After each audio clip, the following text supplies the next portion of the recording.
जनी जइहा ए पापा दोसर दुआरी हम कुंवारी रहब। जनी जइहा ए पापा दोसर दुआरी हम कुंवारी रहब। लइका के पापा मंगिहे 9 लाख दहेजवा तू भिखारी होखब। लइका के चाचा मंगिहे 9 लाख दहेजवा तू भिखारी होखब। हमू जाइबे बेटी दोसर दुआरी भले भिखारी होखब। हमू जाइबे बेटी दोसर दुआरी भले भिखारी होखब। खोज देहबै बेटी पढ़ल दामदवा ना कुंवारी रखब।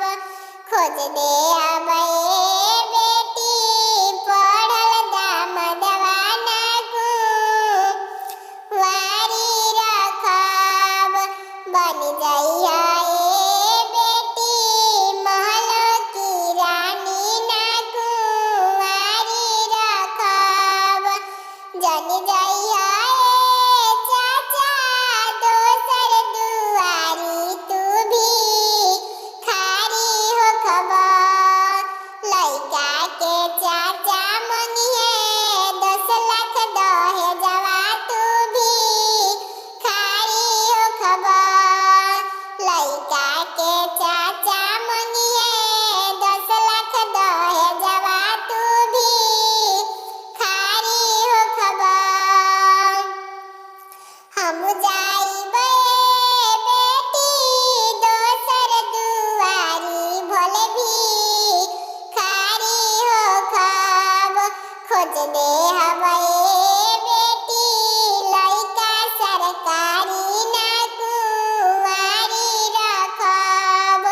खोज देहबै बेटी लइका सरकारी ना कुंवारी रखब। बन जइहा ए बेटी महल की रानी ना कुंवारी रखब। जनी जइहा ए भैया दोसर दुआरी तू भिखारी होखब। जनी जइहा ए भैया दोसर दुआरी तू भिखारी होखब। लइका के भैया मंगिहे गाड़ी बुलेटवा तू भिखारी होखब। लइका के पापा मंगिहे गाड़ी अपाची तू भिखारी होखब। हमू जाइबे बहिनी दोसर दुआरी भले भिखारी होखब। हमू जाइबे बहिनी दोसर दुआरी भले भिखारी होखब। दे देहबै बहिनी गाड़ी बुलेटवा ना कुंवारी रखब। खोज देहबै बहिनी पढ़ल बहनोइया ना कुंवारी रखब। बन जइहा ए बहिनी महल की रानी ना कुंवारी रखब। तिरछी तिरछी पापा पगड़िया बनले हो तिरछी। गौआ समाई गइले हो तिरछी। गौआ समाई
पैसा